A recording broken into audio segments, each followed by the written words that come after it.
नमस्कार दोस्तों, steno master YouTube channel पर आपका स्वागत है। दोस्तों, यह डिक्टेशन 170 शब्द प्रति मिनट की स्पीड से होगा।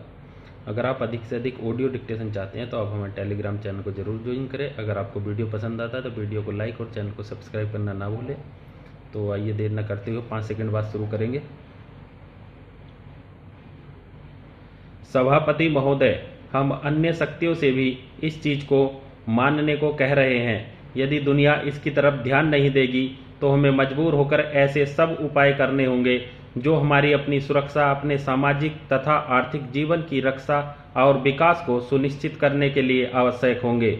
इसका राजनीतिक हल ही निकालना होगा और यह उन्हीं को करना होगा जिनके हाथ में ऐसा करने की शक्ति है।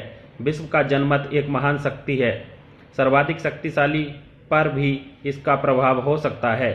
महाशक्तियों के ऊपर विशेष जिम्मेदारी है। यदि वे अपनी शक्तियों का सही और शीघ्र इस्तेमाल करेंगे तो हम अपने उपमहाद्वीप में टिकाऊ शक्ति की आशा कर सकते हैं। किंतु यदि वे चूक गए, और मुझे पूरी उम्मीद है कि ऐसा नहीं होगा, तो मानव अधिकारों के इस दमन, भारी संख्या में लोगों के उजड़ने और निरंतर बेघर और बेसहारा पड़े रहने से शांति को खतरा पैदा हो जाएगा। इस स्थिति को पक्ष विपक्ष की भावना, याद लगत राजनीति के विचार से संभाला नहीं जा सकता। इसमें जो मुद्दे हैं उनसे हर नागरिक का संबंध है। मुझे आशा है कि यह सदन हमारे देश और हमारी जनता की आवश्यक कठिनाइयों को उठाने को तैयार होगी, ताकि हम अपने देशवासियों और उन लाखों लोगों के प्रति अपनी जिम्मेदारियों को पूरा कर सकें जो आतंक के साम्राज्य से बचकर भाग आए हैं और यहाँ अस्थायी शरण लिए हुए हैं। इस सब ने हम पर भारी दायित्व और कठोर राष्ट्रीय अनुशासन की आवश्यकता को लाद दिया है। इसमें बहुत से त्याग करने पड़ेंगे। हमारे कारखानों और खेतों में अधिक उत्पादन होना चाहिए। हमारी रेलों और हमारी परिवहन तथा संचार प्रणाली को अबाध रूप से काम करना चाहिए। यह किसी भी प्रकार की क्षेत्रीय या वर्गीय क्रिया प्रतिक्रिया का समय नहीं है। अपनी आर्थिक, सामाजिक और राजनीतिक व्यवस्था को मजबूत रखने और राष्ट्रीय एकता को सुदृढ़ करने के लिए दूसरी हर चीज एक तरफ होगी। मैं हर नागरिक, हर पुरुष, स्त्री और बच्चे से अपील करूंगी कि वह अपने में सेवा और त्याग की भावना भरें। मैं जानती हूं कि इस राष्ट्र में पूरी क्षमता है। बांग्लादेश के संघर्ष के बारे में इस सदन के हर पक्ष की ओर से जो भावनाएं व्यक्त की गई हैं, मैं उनकी हार्दिक सराहना करती हूं। कुछ सदस्यों ने कठोर भाषा का प्रयोग किया है। उन्होंने भावुकतावश ही ऐसा किया है। महोदय, वर्तमान राजनीति संकट में है। सिर्फ राजनीति ही नहीं बल्कि एक सीमा तक वह पूरा ढांचा संकट में है जो अभी तक समाज में फैली विसंगतियों और असमानता को दूर करने की बात लगातार करता रहा है। विशेषकर भ्रष्टाचार का मुद्दा जिस तरह और जिस रूप में उभरा है, उसने राजनीति पर प्रश्न चिन्ह लगा दिए हैं। ऐसा नहीं है भ्रष्टाचार पहले नहीं था या वर्तमान अवस्था की तरह पहले नहीं होता रहा, लेकिन पूर्व में सिर्फ राजनीति ही वह कमान थी जिसके माध्यम से भ्रष्टाचार के सवाल उठाए जाते रहे। मगर अब न सिर्फ राजनीति को भ्रष्ट बतलाया जा रहा है, बल्कि राजनीतिज्ञों द्वारा की जा रही पहल कितनी भ्रष्ट है, इस पर कोई दूसरा राजनीतिज्ञ नहीं बल्कि वह तंत्र आरोप लगा रहा है जो अभी तक राजनीति के अनुकूल या अनुरूप ही चलता रहा। वास्तव में प्रश्न यह नहीं है कि राजनीति कमजोर हो रही है या व्यवस्था को टिकाए रखने वाले तंत्र राजनीति से मजबूत हो रहे हैं। सवाल यह है कि आम आदमी अपने प्रतिनिधि के माध्यम से जिस भ्रष्टाचार का अंकुश लगाने की बात अंदरूनी तौर पर अभी तक स्वीकार करता रहा है, वही अंकुश वाले तत्व आज स्वयं भ्रष्टाचार में लिप्त हो चले हैं। यहाँ यह भी कहा जा सकता है कि राजनीति अगर भ्रष्ट हो रही है और उसके विरोध में या उस पर लगाए जा रहे आरोप की पहल वह तंत्र कर रहा है जो स्वयं कहीं ना कहीं इस भ्रष्टाचार की अवस्था से जुड़ा हुआ है, तो यहाँ यह समझना जरूरी है कि इसलिए आरोपों का सिलसिला और भ्रष्टाचार अपनी जगह कायम है। कारण सामान्य जन अभी तक इस पूरी अवस्था से दूर है। हालांकि एक सत्य यह भी है कि सारे राजनीतिज्ञ भी भ्रष्ट नहीं है और पूरा नौकरशाह तंत्र भी कुंद नहीं हुआ है। कुछ बचा हुआ है, शायद इसलिए चल भी रहा है। लेकिन इस जरा से चलने और गौण रूप से बचे होने की अवस्था क्या मायने रखती है? इस वर्तमान परिस्थिति को देखा समझा जा सकता है, जबकि भ्रष्टाचार और आरोप व्यक्ति को अभ्यस्त कर रहे हैं। इन सबसे हटकर कुछ बाहरी तत्व भी समाज में हैं जो विसंगतियों पर अंकुश लगाने का काम कर सकते हैं और कर भी रहे हैं। लेकिन यह भी कहाँ तक संभव है कि मीडिया पूरी तरह समाज के अंदर पनपती विसंगतियों को दूर कर सके? महोदय, इसमें दो मत नहीं। भारतीय राजनीतिक ढांचा उस आम व्यक्ति के मत पर ही खड़ा है जो हर 5 साल बाद चुनाव के माध्यम से अपने प्रतिनिधि को सदन में भेजता है। वास्तविकता यह भी है कि इस पूरी प्रक्रिया में राजनीतिज्ञ भी आम आदमी की जरूरत और उसके अधिकारों का प्रश्न खड़ा करते हैं।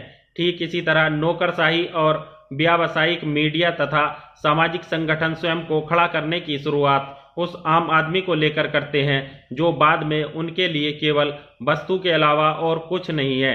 वास्तव में यहाँ यह समझना जरूरी है कि आखिर यह परिवर्तन क्यों हो जाता है।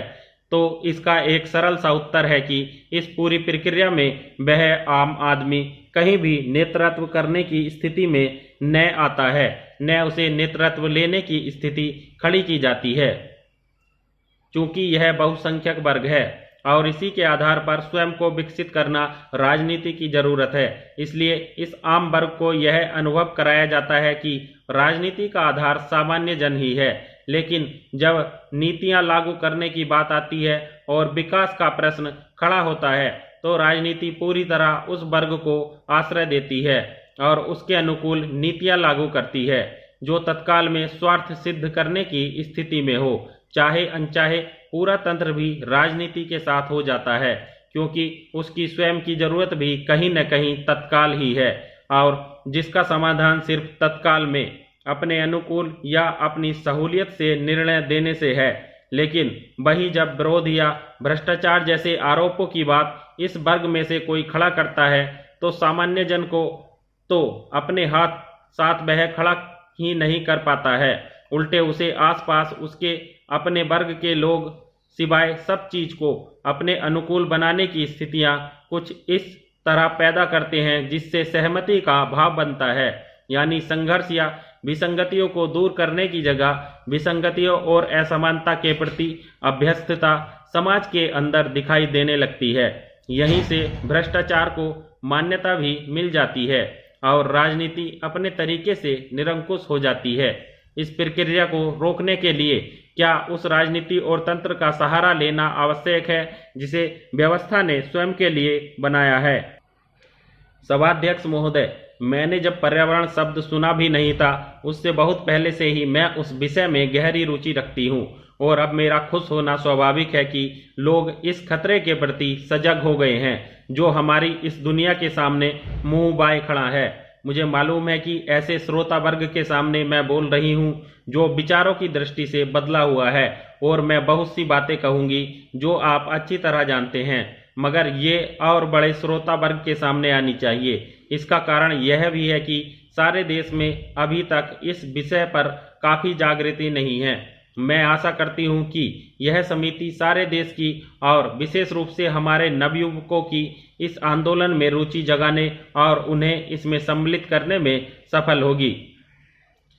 जब मनुष्य को पहली बार यह पता चला कि वह प्रकृति को अपने लाभ के लिए उपयोग कर सकता है, तभी से उसने अपने पर्यावरण से खिलवाड़ शुरू कर दिया। मनुष्य भी प्रकृति का ही अंश है और वह इस पृथ्वी पर रहने वाले प्राणियों में से एक है, लेकिन उसने अपने को इसके शोषण का अधिकारी मान लिया है।